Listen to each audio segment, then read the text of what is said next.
আসসালামু আলাইকুম, শুভ সকাল বন্ধুরা। দেখতেই তো পাচ্ছেন এখন ইরি ধানের সিজন।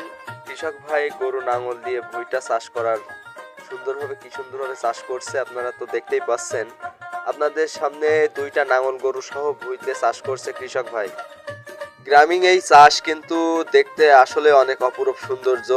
নাঙল গরু দিয়ে চাষ করা একটা অভিনব কায়দা, আর এটা কিন্তু অনেক আগের থেকেই চলে আসছে। এখন এই মেশিনারিজ যুগে কিন্তু বেশিরভাগ ট্রাক্টর বা পাওয়ার টিলার দিয়েই ভুঁই চাষ করে। নাঙল গরু দিয়ে চাষ করা অনেক দিন থেকেই মানুষের চোখে পড়ে না, এটা বিলুপ্ত প্রায়। তবে এই নাঙল গরুতে চাষ করলে বাপদাদার মুখে শুনেছি হয়তো ভুঁই চাষ অনেক সুন্দর হয়, কোনো জায়গায় ফাঁকি ফাঁকি ঝুঁকির কোনো চিহ্ন থাকে না।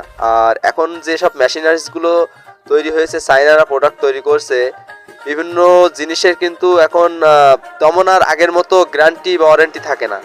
তারপরেও গ্রামের এই দৃশ্যগুলো ততটা চোখে পড়ে না, যতটুকু চোখে পড়ছে আপনাদেরকে তুলে ধরার চেষ্টা করলাম ভিডিও ফুটেজের মাধ্যমে।